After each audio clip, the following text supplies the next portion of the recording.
I'm actually going to record in two places just in case. All right, welcome back. It is the Todd and Jer show. I forget what we initially called it, but we're going to call it Jer and Todd, Todd and Jer, Retod, whatever. We'll figure it out. Way to start it off politically correct. So, hope you guys are having a beautiful day. It's beautiful in Philadelphia. I'm enjoying the weather. I'm excited to get back out there. I wrapped up my semester this week, so I'm pretty excited about that. Ready for a nice summer. So I will be starting today's topics off. I'm going to be talking, it's a little bit hard, I guess, sometimes to say, like, when Democrats are being hypocritical. I guess because, like, sometimes things are hypocritical and you don't know if it's necessarily Democratic or Republican. So, like, I had a few examples this week, and the one that I ended up choosing was, I don't know if it's necessarily Democratic or Republican, but it's in Philadelphia, which is a Democrat city. So you'd assume that it's has like some Democratic backing or whatever. So basically my thing is, there was an article this week about how the convention center was able to successfully throw a volleyball tournament over a couple weeks, and only like 3 people ended up getting COVID. So they were basically touting it as they found a way to run large events safely and successfully. Cool. How about we run the large event called school safely and successfully? I was wondering how you're going to bring this around, but yeah, you make a great point. Philadelphia hasn't been in school, over a year and a half. Philadelphia is already not educated. We have a horrible education system. I was in it I didn't even last a full year because it was so bad. Then I went to the charter network, which is basically part of it. Not too much better. It's safer, but it's not like people are really getting educated. They're a lot better at taking tests, but I don't know if they're really thinking as much. That's another conversation for another day. But how about we try and get kids back in school? And it just seems like a lot of time Democrats say about Republicans, oh, you guys just care about money. All you care about is business, whatever. Well, Democrats, it seems like you guys are just trying to get money for a convention center. Why is that why is that a big deal right now? Let's try and get kids in school and like get education back.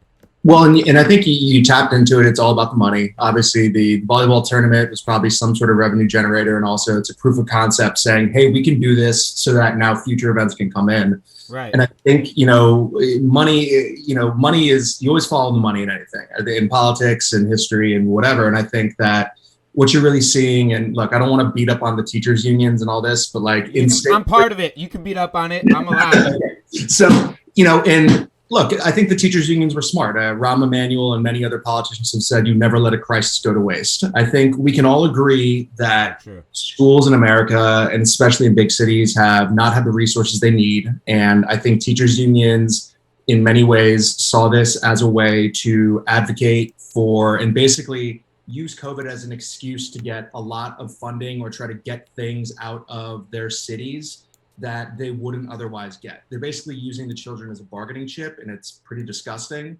And, myself and my mom was a teacher. I was considering being a teacher at one point in my life. I have been involved in higher education and education marketing and education as a business. And the people do not realize how damaged children are being by COVID and being out of school. They just do not. And it's in a lot of ways, not just mental health, not just education, like it's a myriad of ways. Well, and look, and I'm just talking about just the education. And the thing that's upsetting to me is that, we've always talked about, low income, minority children needing better resources, needing better schooling. And the fact of the matter is that this remote schooling has disproportionately impacted minority and low income students. Mm-hmm. Like across the board. And the achievement gap was already an issue. And this whole COVID nonsense is going to be extending it even more. And the upsetting part is, I read an article, I don't remember where it was, but someone said, we shouldn't talk about children falling behind because of COVID because it will stigmatize them. And that is ridiculous. Mm-hmm. That's basically saying, hey, we know there's a problem. We know there's likely to be a Let's problem. Ignore it. Let's ignore it because it might make some people feel bad. It might make us look bad. And exactly. It's insane.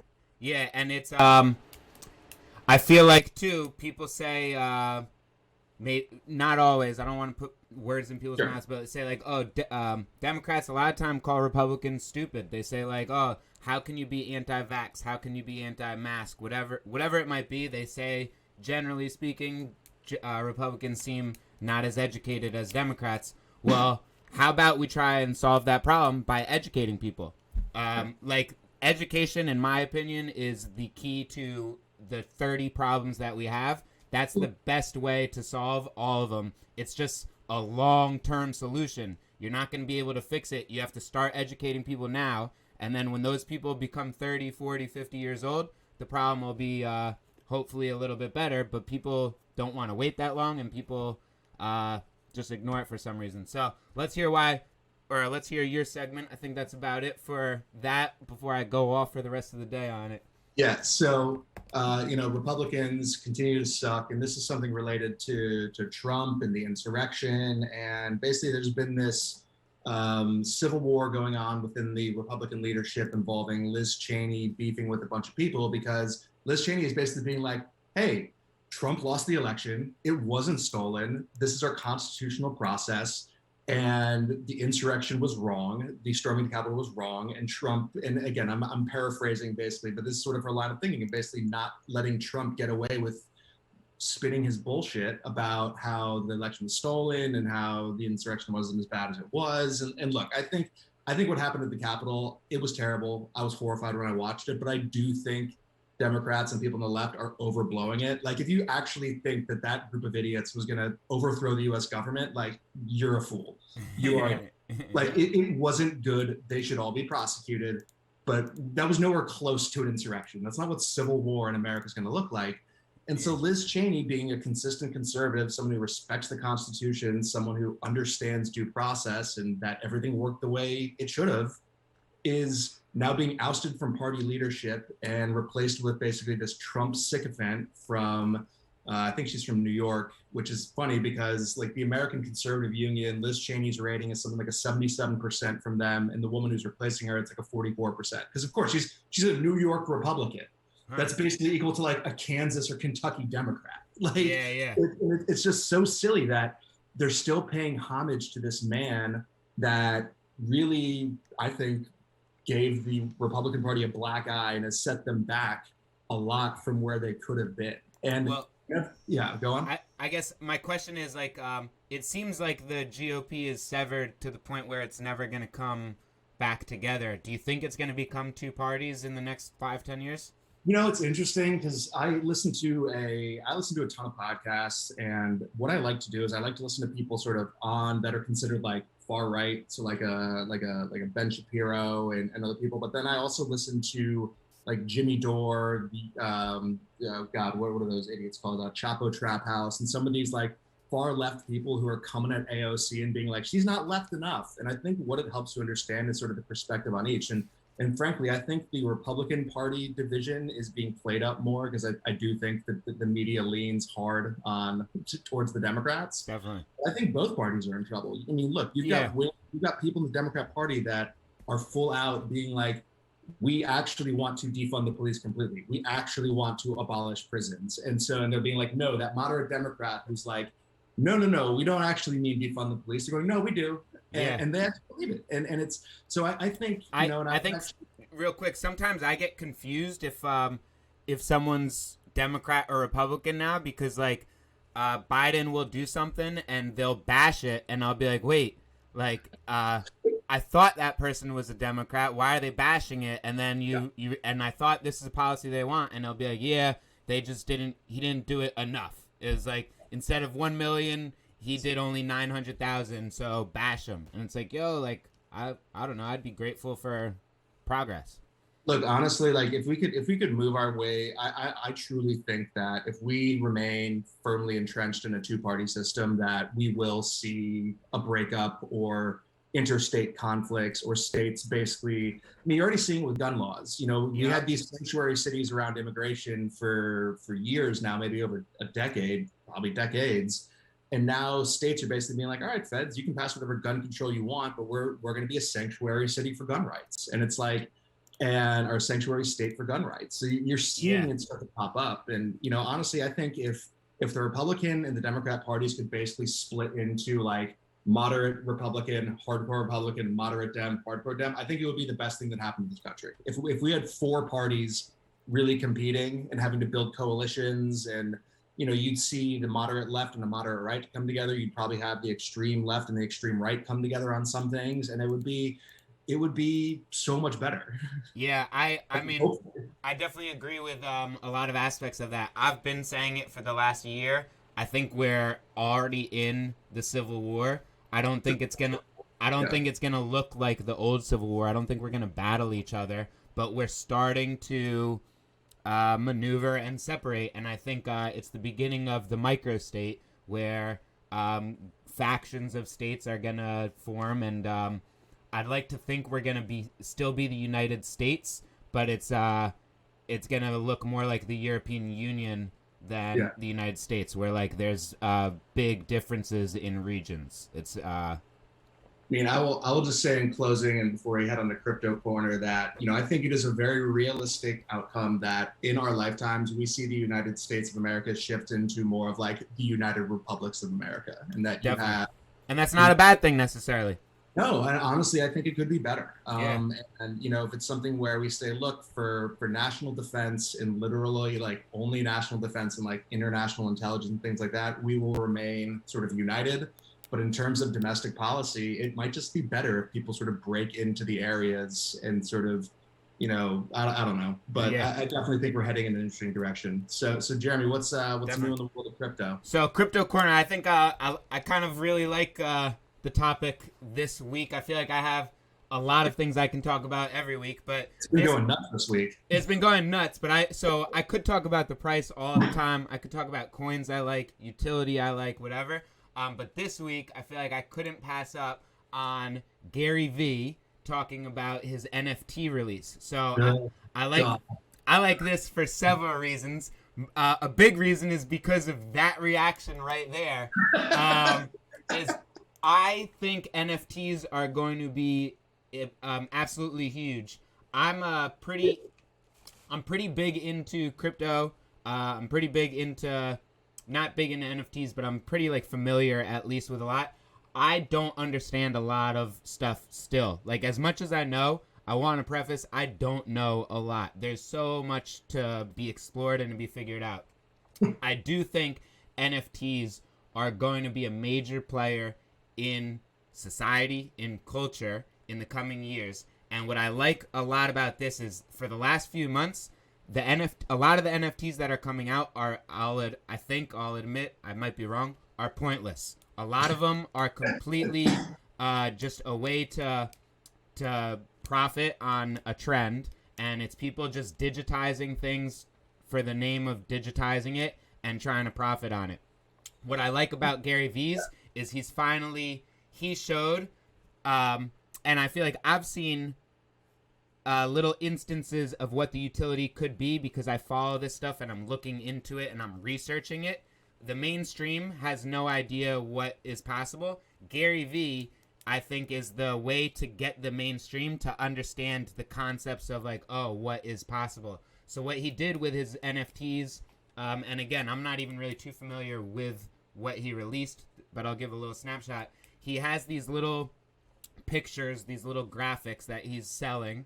So it sounds like all the other NFTs, but the whole concept about NFTs is there's code that's in or could be placed into these artworks. So he's putting into the code different giveaways and different tools and things you can get from him. So if you buy an NFT, you might open your NFT. I don't know how that really looks. And and there's one NFT or that, let's say there's 50 of them minted, that you get a FaceTime with Gary V for 30 minutes.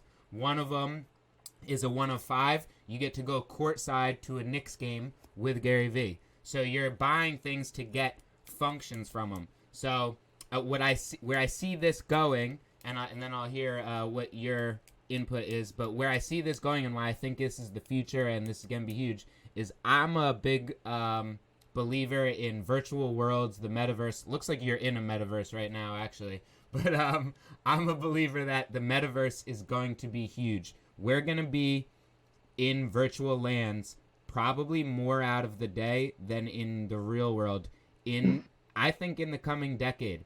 And it sounds crazy, but it's like you go to work for 8-9 hours a day. Well, you're going to go to the metaverse for 8 or 9 hours a day. And the metaverse is going to be where a lot of work is going to be. I actually, back to schools, I think schools, I would love to see schools in the metaverse. School shootings will be way down. School costs, way down.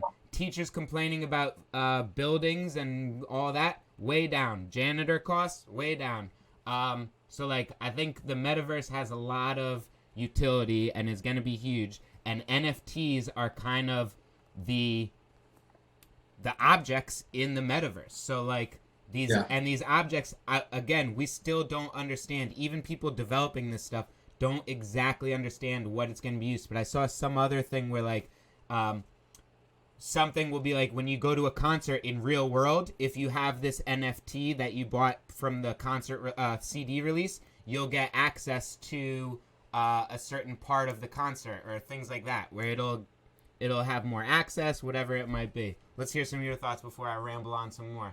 So I a couple things. One is like the NFT thing to me, like I get it. I get it conceptually. The part that I don't understand is like these people are buying NFTs of like original meme images. So like the disaster girl, the I saw that girlfriend, like, and the thing that I don't get is like the NFT to me would make more sense if when I buy it, now I get royalties when that image is used. Like if you buy the NFT and like what, you own the original, but you don't get anything for it. You couldn't send out cease and desist to websites using it or be like, pay me 10 cents every time it appears in your site. Like, that's not happening as far as I know. Right. So that just seems weird, but whatever. And then so let me ask you this though, like if I take a picture of the Mona Lisa, I can post a picture of it in my house. Is Mona Lisa profiting on it? Does that make the Mona Lisa lose value? No, but you're not using it for commercial purposes. If I could print out the Mona Lisa and put it as a poster in my restaurant. My guess is the Louvre might have something to say if they figured it out. But who knows? Maybe, yeah, true. But yeah, it just seems weird. The other thing that I find very interesting, and you know me, I'm always interested in like the criminal element of things. I was a crime law and justice major when I went to college, and it always just interests me is that using NFTs is money laundering ways like it must be happening. And you have to assume that before NFTs, the cryptocurrency was probably often used for, you know, transferring ill-gotten gains and whatever else. So I would argue though that it's no different than art and cash. Yeah, no, 100%. It's just a new method that will make it easier and also make it easier to do things globally. Yeah. Because, you know, you're absolutely right. It's like if you had like diamonds or gold bricks or something, you still got to transfer that physical asset from point A to point B. You know, if you're trying to do something with this, it's just type in a keyboard and you're, you know, millions of dollars of value is zipping around the internet. Yeah. No, it's crazy. Yeah, but honestly, the Gary Vee thing, I think is really cool because I think he's obviously a very smart businessman and entrepreneur, and he's finding a way to, he's basically creating NFTs / a raffle for access to Gary Vee, and I'm sure it's going to make him a lot of money. So I like that idea, and I always like seeing people doing, you know, creative things with new technology. And my last little tidbit, unrelated to crypto at all, but I just want to throw this in. So Gary Vee, the way he got big, actually, like how he garnered success. Do you know, actually, Todd? No. He kind of took over his family's wine library, and it was already doing it was already fairly successful. Nothing crazy though, and he basically took it online. This was like in the 90s when the internet was new. He knew the power of the internet. And just like he's actually a big reason why I'm podcasting. He knew the power of podcasts 5 years ago. He said these are going to be huge, and they did. But he took the wine library online, made like a database, had like weekly reviews or something, and like 10x'd his wine library in a few years. Reason I mention that, or why I think it's interesting, the wine library was next to the Taco Bell that I used to go weekly when I was in high school. That's great. So it's pretty cool. I know exactly where the wine library is at, and I don't know if the Taco Bell's still there. I'll have to check. Let's hear from your horrible or horrendous or horrible or hilarious. Horrible and horrendous would be the. So this is interesting. I love this, and like I find this funny in like a dark sort of macabre way, but the South Carolina House just voted to add firing squads back to the methods of executions for the state.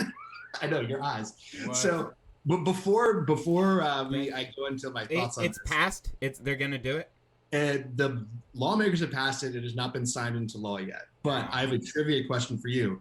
Do you know when the last execution via firing squad was in America? Recently in Utah. Correct. I was hoping you wouldn't know. It was 2010 in Utah. I was gonna say about 10 years ago. Wow. Yeah. You spot on. I like vaguely remember when it happened. What's happening? And you're like, Utah kind of makes sense, but also you're like, I probably would expect that like from Texas. Yeah.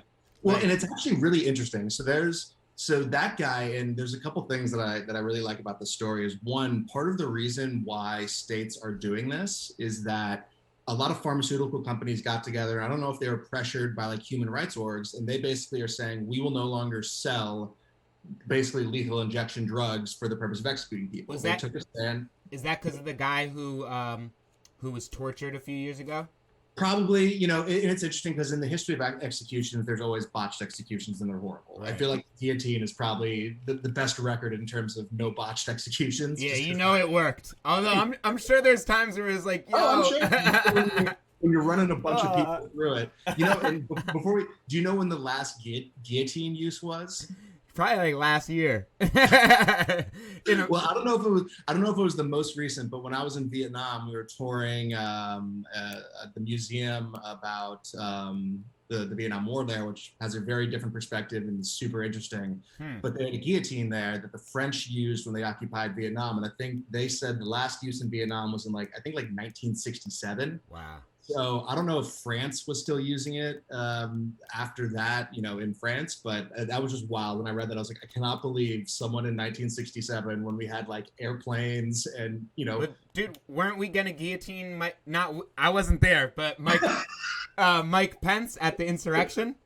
That was, I think that was part of the goal. Yeah, that's crazy. But it's just wild. And it's so interesting because it's like, look, a state has a right, if they have a death penalty, to execute people, and if they can't get a drug and to do it. And look, I think lethal injections can go wrong, but the electric chair and the gas chamber, I think both had way more history of terrible, terrible deaths. Like if a lethal injection is done right, you basically get put to sleep, you're sleeping, and then they kill you.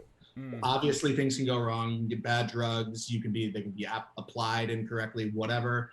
But so the options in South Carolina now are basically electric chair or getting shot, or will be if this passes. Or I guess if they're able to find lethal injection drugs, you could still choose that.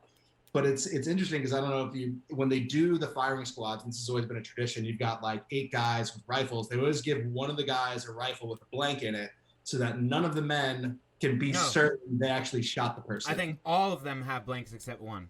No, other way around. It's they give a blank to one person because that way, because they're going to get hit multiple times because you might miss. So it's that is what I read. I could be wrong, but it's one guy a blank and no one knows who. You're handing out loaded rifles, so no one's loading their own gun, so no one knows, and then you do it. But it's crazy. It's just so wild, and it's nuts. Yeah. When was the last person executed in South Carolina? Like, do they do it? Oh, I don't know. They're apparently one of the most killingest states in the union when it comes to the death penalty. Really? So, yeah. Huh. Yeah, I'm trying to like look that up real quick. That's like a little scary, a little wild. That's definitely shocking. I'm like still trying to digest it. It was so funny when I was Googling this because I remember the Utah story and I was like, when was that? So I looked it up and like the Google preview of the Wikipedia article that came off, it listed the guy, the criminal who was executed, it listed his occupation as criminal, thief. What? And he killed 2 people at one point and that's why he was executed. But it was just so funny that they like slotted that under occupation. Yeah, that's crazy. And Criminal. then, what's it called? Oh, this is the executions per. Yeah, I can't find a rate, but it definitely looks like there's still people dying on death penalty. I didn't think it happened that frequently anymore.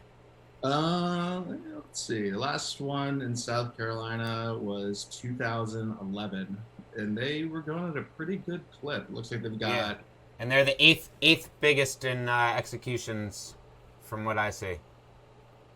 The most surprising, this will be my last fact of the day. The most surprising I'm seeing is number 3 is Delaware. Really? All the other states in the top 10, you're like, all right, that makes sense. Yeah, I can see that. But Delaware is number 3. That seems there must be some issue there. Delaware is a strange state. It doesn't Yeah. go north or south. It's sort of stuck in the middle. Like it's not mid-Atlantic. Yeah. And, I guess they're just trying to blaze their own path. They were the first state too. Yeah. Isn't that I feel like that's the only point of pride they have. Yeah. So, but yeah, man, it's a crazy world out there, and I am more and more believing of simulation theory and that none of this is real. So like, we don't need the metaverse because I'm convinced we're already living in the most convincing metaverse ever created. So I said I had my last thought. This is my last thought actually. I saw who's the dope dude, the cosmos scientist, not the DeGrasse Tyson. DeGrasse Tyson. He just said an explanation of why he doesn't think we're in a simulation, because basically his reason was if we are in a simulation, we're either in the first simulation or the last simulation. And he's like, we're definitely not in the last simulation because we'd have things perfected. So, and we're not, he doesn't think we're in the first because we'd be developing the simulation right now. Something like that. It got me in a loop. I'm confused now. I think it's interesting, and it's been a while since I've watched the Matrix movies, but I think they address this sort of in that you wouldn't want to give people a perfect world because inherently on some level we'll know it's not true. Because we've got this like epigenetic memory of our ancestors, like deep in your genes, there is a part of you that remembers running buffalo down somewhere and like stabbing it with a rock. Definitely. And it's like, and that there's war, we know there's conflict, we know everything isn't perfect. So it's like it's in your DNA. There have to be the haves and have-nots. There has to be conflict. There has to be war and death and disease, because it would be like a massive cognitive dissonance where your body's like, this isn't right. Yeah. And it would like reject the simulation. You're very right. But yeah, man. So. Well, I think that was an awesome episode. Really enjoyed talking to you. Hopefully anyone who listened the entire time, you enjoyed it too. Like, subscribe. We definitely will have guests on the show, so if you want to be a guest, just reach out. That would be dope. And we'll see you next week. Todd, any closing thoughts? No, that's it. All right. Have a good weekend, everybody. Peace out. Peace. All right. Awesome. That was a lot of fun. I think it went